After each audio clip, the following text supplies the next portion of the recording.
This chart shows the scale of the financial anomaly. Most Fortune 500 companies take 5 years to accumulate this level of capital. Nvidia just reported $58.3 billion in net income for a single 3-month period.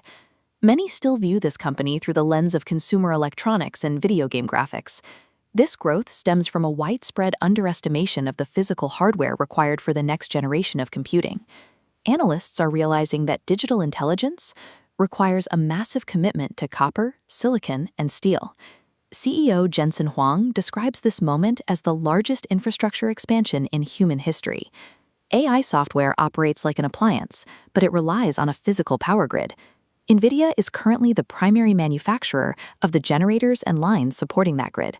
To understand the company's current trajectory, we have to look past the apps and focus on the physical build-out of the hardware they run on. This breakdown shows revenue concentrating. The data center division now accounts for 92%. A new platform, Vera Rubin, is scheduled to begin shipping in late 2026. Demand for the next cycle is already locked in. Every major AI firm developing frontier models has committed to adopting the Vera Rubin system from its launch date.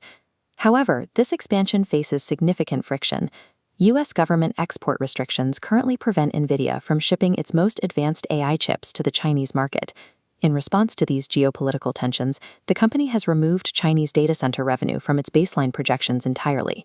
Physical supply constraints also threaten the Rubin rollout, just as competition begins to materialize. AMD is preparing to launch its Helio system, the first direct rival designed to challenge Nvidia's dominance in the data center.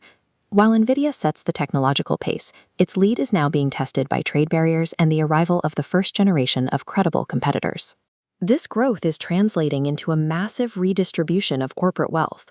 The company recently announced an $80 billion share repurchase and a 25-fold increase in its dividend.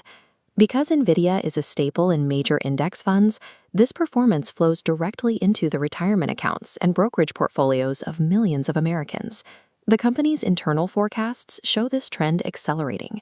Between 2025 and 2027, the Blackwell and Rubin platforms alone are projected to generate $1 trillion in cumulative revenue.